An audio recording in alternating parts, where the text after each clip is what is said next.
네, 최근에 이례적인 고온 현상, 또 장마까지 겹치면서 온열 질환자와 식중독 의심 환자가 예년에 비해서 급증하고 있습니다. 네, 전문가와 함께 올여름 건강히 나는 방법 들어보도록 하겠습니다. 김경우 서울백병원 가정의학과 교수 나오셨습니다. 어서 오십시오. 네, 안녕하세요. 안녕하십니까? 네, 계속 뭐 이례적인 기상 변화, 날씨 얘기하니까 또 몸도 거기에 맞춰야 되지 않겠습니까? 그러다 보니 지금 뭐 날씨에 좀 민감해지면서 몸도 좀 괜히 안 좋다 이런 분들도 많은데 날씨 영향을 좀 많이 받나요? 네, 그렇습니다. 우선 이제 많이 덥기 때문에 네. 특히 이제 더위에 노출되시게 되면 정상 사람들은 그 고온에 노출돼도 충분히 이제 적응할 수 있는 기전이 있는데 네. 그것을 벗어날 정도로 체온이 올라가거나 또 탈수가 진행이 되시게 되면 무력감이나 실신과 같은 온열 질환이 생기실 수도 있겠고요. 또 이제 비가 또 많이 오고 장마철이 되게 되면 또 의외로 또 이렇게 바닥이 미끄럽거나 또 신발이 또 미끄러워서 또 낙상이나 또 열상, 골절, 뭐 타박상 이런 것들도 많이 생기시고 네. 또 슬리퍼 신다 보면 이제 발가락 같은 손상도 많이 생기시고요. 또 이제 자외선이 많이 높기 때문에 일광 화상이라든지 피부 질환 또 각막의 질환 같은 것들도 많이 생기실 수가 있겠습니다. 특히 올해는 지난해 같은 기간에 비해서 온열 질환자가 4배 넘게 치솟았다고 하는데 이 온열 질환 어떤 질환이고 어떤 증상이 있는지도 설명을 해주시죠. 네, 대표적인 것이 이제 열탈진이라는 병이 있는데요. 예. 이제 더위에 너무 노출이 됐을 때 뭔가 쉬고 싶고 피곤하고 또 어지럽고 이런 증상이 생기실 수가 있겠는데 네. 만약에 그런데도 더 진행이 되게 되면 우리가 체온이 특히 이제 중심 체온이 40도 이상 많이 높아지면서 예. 또 우리가 체온 조절을 위해서는 땀을 흘리셔야 되는데 이제 흘리실 땀이 없을 정도로 심한 탈수가 되거나 또 발 안에 또 장애가 있으실 때 체온이 올라가면서 또 의식 저하까지 생기실 수가 있는 또 우리가 열사병까지도 이제 생기실 수가 있겠습니다. 그래서 열사병 같은 경우에는 우리가 사망하실 수도 있는 이제 위험한 상황이기 때문에 체온이 너무 높아지게 되면은 의식 소실과 더불어서 여러 가지 장기의 부전, 뭐 심장이라든지 콩팥이라든지 이런 데 다발성 장기 부전으로 인해서 사망하실 수도 있기 때문에 네. 우리가 이제 최대한 더위에 노출되지 않도록 하시는 것이 매우 중요하시겠고요. 네. 수분 소실과 더불어서 전해질 소실 때문에 근육에 경련이 생기신다든지 하는 질환도 역시 온열 질환에 포함이 되시겠습니다. 네, 지금 교수님 옆으로 열탈진과 열사병 설명이 나가고 있는데 또 한 가지 일사병도 있거든요. 좀 어떤 차이가 있는 겁니까? 네, 일사병은 이제 열탈진과 같은 것이라고 보시면 되겠고 용어를 우리가 이제 열탈진으로 바꿨는데요. 우리가 이제 말씀하신 것처럼 열사병하고 일사병, 네. 열탈진하고는 어떻게 보면 의식 저하라든지 중증도에 따라서 차이가 있을 수가 있지만 때로는 구별하기 어려울 정도로 또 심한 열탈진도 얼마든지 열사병이 될 수가 있기 때문에 일단은 조금이라도 의심이 되시면 응급의료기관이나 의사의 진료를 받으시는 것이 매우 중요하겠습니다. 일사병은 열탈진으로 용어가 바뀌었군요. 네, 의료계에서. 그렇습니다. 예, 네. 알겠습니다. 특히 또 이런 온열 질환에 주의해야 할 연령층, 특히나 더 이 노년층이 좀 주의해야 되는 부분 아니겠습니까? 맞습니다. 특히 이제 어르신들 같은 경우에 가지고 계신 만성 질환도 많으시고 그중에 탈수라든지 또 전해질 이상 때문에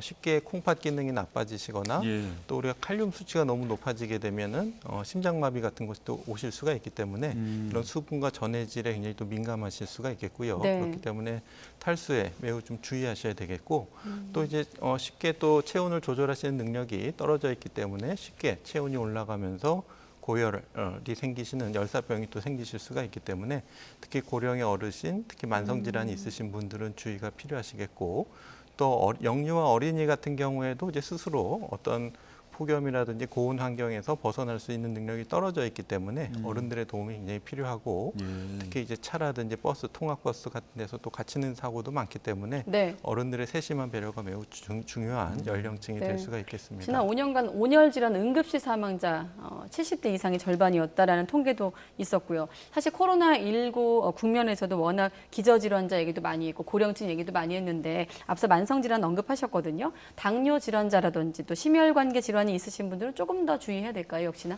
네, 그렇습니다. 특히 당뇨가 있으신 분들은 탈수가 되시게 되면은 네. 혈당이 많이 올라가면서 우리가 케톤 산증이라든지 또 전해질 우리가 수치가 올라간다든지 하면서 우리가 혼수 상태가 되면서 당뇨 합병증이 올 수가 있는데 실제로 폭염 때 당뇨 환자분들은 이제 사망률이 18% 정도 더 증가한다는 보고가 있고 심혈관계 질환 역시 폭염에 노출됐을 때 심장병이나 뇌졸중 발생 위험이 더 증가할 수가 있기 때문에 기저질환이 있으신 분들은 철저한 관리가 매우 중요하실 수 있겠고, 특히 이제 이러신 분들은 또 고령의 어르신인데 또 이제 농어촌에 계신 분들은 이렇게 밭이나 또 바다에서 이제 그늘이 없기 때문에 그런 데서 혼자 작업하시다가 또 이게 폭염에 노출돼서 또 쓰러지시는데, 또 혼자서 계실 때는 주위에서 도와줄 사람이 없게 되면 또 늦게 발견되는 경우가 많기 때문에 예. 특히 논밭에서 작업하신다든지 이럴 때는 굉장히 매우 주의가 매우 필요하시겠습니다. 어르신들도 그렇고 그 만성 질환자도 그렇고 폭염에 오래 노출되다가 온열 질환이 오는 경우 혹은 온열 질환을 겪는 환자를 목격한 경우 어떻게 대처하는 게 가능하겠습니까? 네, 일단 의식이 없으시면 빨리 119에 연락해서 예. 응급의료기관으로 이송을 하셔야 되겠고요. 또 계속 폭염에 노출되지 않도록 좀 서늘한 곳으로 옮겨드리시는 것이 필요하겠고, 또 어느 정도 협조도 가능하고 또 거동이 가능하시면 일단은 그늘로 옮기시고, 이제 의식이 있고 스스로 물을 드실 수 있으면은 탈수를 교정을 위해서 좀 드시는 물을 좀 드시게 할 수가 있는데, 의식이 없거나 잘 못 드실 땐 또 드시다가 기도로 들어갈 수가 있기 때문에 물을 드시는 건 굉장히 신중하셔야 될 것 같고요. 예. 네, 그리고 체온을 좀 낮춰드리기 위해서 이제 조인 옷이 있다면 느슨하게 해드리고, 그리고 우리가 이제 말초 부위를 이제 식혀드리는 것보다 큰 혈관이 지나가는 우리가 겨드랑이라든지 사타구니라든지 목이라든지 이런 데를 좀 식혀주시게 되면은 중심 체온을 더 낮춰드릴 수가 있기 때문에 예. 만약 얼음 주머니라든지 찬 물건이 있으면은 그렇게 큰 혈관에다 대주시는 것이 중심 체온을 낮춰줄 수가 있겠고, 이렇게 어느 정도 휴식을 취하셨는데도 호전이 되지 않는다 그러면 그래도 빨리 응급의료기관으로 이송을 하시는 것이 매우 중요하겠습니다. 네. 자, 날씨가 덥고 습해지면 또 조심해야 될 것 중에 하나가 식중독인데, 지난달에도 경남 김해에서 60대 남성이 숨지는 사고도 있었고, 실제로 또 식중독 의심 사고도 전년 대비 급증한 것으로 나타나고 있습니다. 어떤 증상이 있을 때 식중독이 의심되는 건가요? 네, 식중독의 가장 흔한 증상은 구토, 설사, 복통 같은 것들이 매우 흔하겠고요. 네. 또 열이 동반되는 경우도 있겠고, 하지만 또 식중독이 아닌 경우에도 복통이나 구토를 동반한 질환도 많이 있기 때문에 우리가 쉽게 감별하기는 어렵지만, 뭔가 의심이 되는 오염되는 음식이나 물을 섭취하셨다, 그리고 몇 시간 또 반나절 하루 이틀 후에 이런 증상이 나타난다 그러면, 그리고 같이 음식을 섭취하셨던 분들이 공통적으로 나타난다 그러면 우리가 집단 식중독을 의심할 수가 있겠는데, 네. 일단 또 같이 드셨는데 어떤 분은 괜찮고 또 본인만 또 탈이 나시는 경우가 있어서 일단 실제로 배가 아프고 토와서 오시는 분들은 대부분 식중독인 경우도 있지만, 음식이나 물을 잘못 드셔서 그런 게 아니고 다른 원인 때문에 또 구토나 또 복통이 동반되는 경우도 있기 때문에 이제 가벼운 증상 같은 경우에는 좀 뭐 수분을 섭취하고 좀 경과를 관찰하시면은 호전되는 경우가 있지만은 심한 식중독이라든지 또 식중독이 아닌 다른 질환, 뭐 담도에 결석이 생겼다든지 요를 결석이 생겨도 굉장히 아프고 또 구토를 하시기 때문에 굉장히 심한 증상이 있을 때는 그런 경우에도 일단 의료기관에 진료를 받으시는 것이 또 중요하시겠습니다. 예. 특히나 이맘때 식중독이 많기 때문에 예방할 수 있는 방법들도 좀 주의사항을 알아야 될 것 같은데 어떤 것들이 좀 있을까요? 네, 우선 그 오염된 음식을 섭취하시지 않도록 하는 것이 매우 중요할 텐데, 예. 우리가 기본적으로 가지고 있는 또 후각이라든지 미각을 사용해서 냄새가 이상하다든지 맛이 이상하시면 과감하게 드시지 마셔야 되겠고, 지금은 날씨가 덥기 때문에 조금만 상온에 노출하셔도 금방 상하기 때문에 상한 음식은 과감하게 버리시는 것이 매우 중요하겠고, 그렇기 때문에 이제 냉장 온도, 냉동 보관 온도를 잘 지켜주셔야 되겠고, 또 조리를 하실 때도 이제 교차 오염이 되지 않도록 한번 오염된 기구로 또 이제 한번 끓이고 익혔다고 하더라도 다시 조리하시게 되면은 오염이 되기 때문에 네.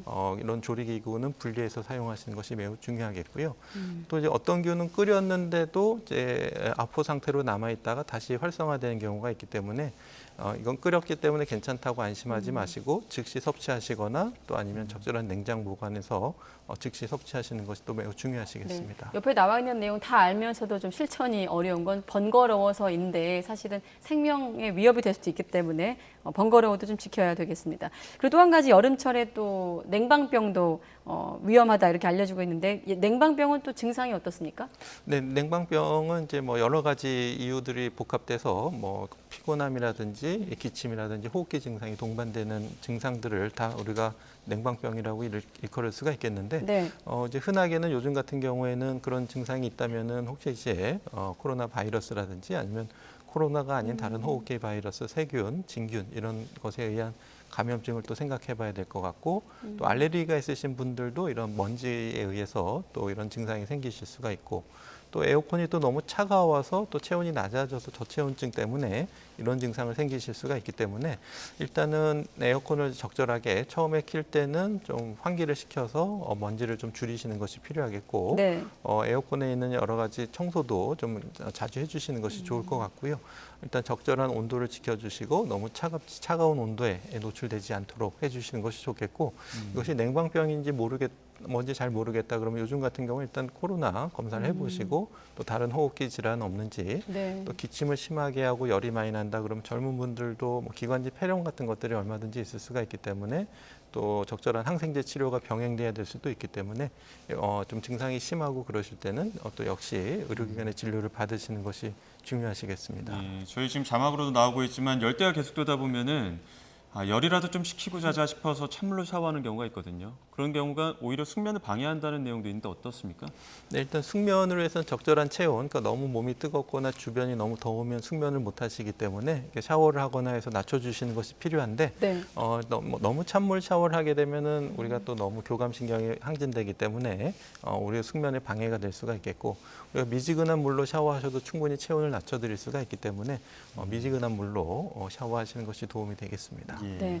또 최근 통계에 의하면 2년 전에 비해서 이 아이들 수족구병, 물론 성인도 걸릴 수 있는 병입니다만 수족구병 의심 환자 급증했다고 집계되고 있는데 어린이집이나 유치원에서 이렇게 한 번 발생하면 굉장히 이 전파력이 빠르더라고요. 네, 이제 수족구 바이러스는 뭐 콕사키 바이러스나 엔테로 바이러스들이 주요 바이러스로 되어 있는데 네. 상온에서 이렇게 표면에서 며칠 동안 생존하기 때문에 아이들이 자주 가지고 노는 손이 많이 닿는 장난감 이런 것들을 통해서 전파가 될 수가 있겠고 장난감을 통해서 그렇습니다. 예. 손으로 많이 만지고 또 아이들은 또 그걸 또 이제 입에 잘 갖다 대기 때문에 또 입을 통해서 감염이 되는데 또 감염된 하나나 환자의 어떤 배변을 통해서 또 바이러스가 배출된다든지 또 비말을 통해서 배출될 수가 있기 때문에 네. 여러 가지 집단 생활하시는 분들 간에서 이제 집단적으로 생길 수 있는 감염 질환이 될 수가 있겠는데요.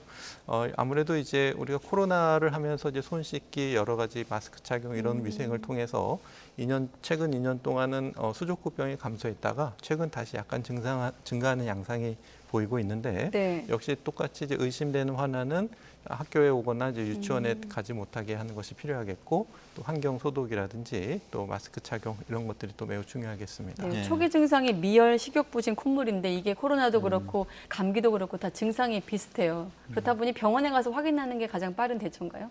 네, 그렇습니다. 이제 수족구 같은 경우에도 이제 여러 가지 뭐 배설물이라든지 통해서 PCR 검사를 통해서 바이러스를 확인할 수도 있는데 네. 일단 특징적인 것이 이제 수족구, 그러니까 손하고 발하고 입안에 이런 물집이나 빨간 발진이 생기기 때문에 이러한 호흡기 증상이나 발열과 더불어서 이렇게 특징적인 수포들이 생긴다고 하게 되면 우리가 네. 임상적으로도 수족구를 진단할 수가 있겠습니다. 지금 날씨가 더울수록 더 건강 챙겨야지 싶어서 운동하시는 분들도 꽤 많을 텐데 실내 운동할 때 피해야 될 시간이나 혹은 요령 같은 것들도 있을까요? 네, 주로 이제 특히 온열 질환은 24시간 언제든지 생길 수가 있는데 이제 심한 온열 질환, 특히 이제 사망하시는 경우에는 주로 이제 낮 시간 12시에서 오후 5시간에 집중적으로 생기는데 예. 이럴 때는 확실히 피하는 게 상책이 되시겠고요. 네.